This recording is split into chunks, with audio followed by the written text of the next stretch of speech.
ഇന്ന് വന്ന് കണ്ടിട്ട് പോയി എന്ത് വരാനാ? നീ എത്ര നാൾ കാണും? അതെ, മരുമോള് സമ്മതിക്കത്തില്ല. കാരണം പുള്ളിക്കാരൻ കൂടെ വന്ന് കണ്ടാൽ ഒരുപക്ഷെ ഇദ്ദേഹം ആ മകനോടൊപ്പം പോയാൽ അതുകൊണ്ട് ബുദ്ധിപരമായിട്ട് അവൻ കൂടെ വരാൻ അവൾ സമ്മതിക്കത്തില്ല. ശരിയാ സാറേ, നമ്മളിത് എത്രയോ കണ്ടിരിക്കും. ആ തോമസാറിൻ്റെ പേരിൽ ഒരു കൊറിയർ വന്നിട്ടപ്പോൾ അതിൻ്റെ അകത്തൊരു കത്തുണ്ട്. അത് സാറിൻ്റെ കൊടുക്കണം, പക്ഷേ ഇന്ന് കൊടുക്കണം, നാളെ കൊടുത്താൽ മതി കേട്ടോ. സാറേ, അവർ വന്നെന്ന് തോന്നുന്നു. ഞാനത് AC ഓൺ ആക്കട്ടെ സാർ. നീ ആ രാജനെ കൂടെ വിളിച്ചോണ്ട് പോകും. ഓക്കെ സാറേ, ഇന്നത്തെ കയറി താമസിക്കണത് ഞാൻ ശരിയാക്കിക്കോളാം. നമസ്കാരം. അച്ഛൻ വണ്ടിയിലിരിപ്പുണ്ട്.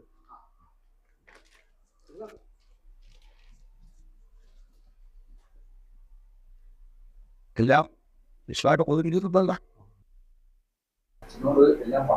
എല്ലാം വിശദമായിട്ട് പറഞ്ഞിട്ടുണ്ട്. അതെ അതെ, അച്ഛൻ്റെ സമ്മതത്തോട് തന്നെ എടുത്ത തീരുമാനമാണ്. TV നിർബന്ധമാണ്. പിന്നെ non veg must. Deposit check ഇതിനകത്ത് വെച്ചിട്ടുണ്ട്.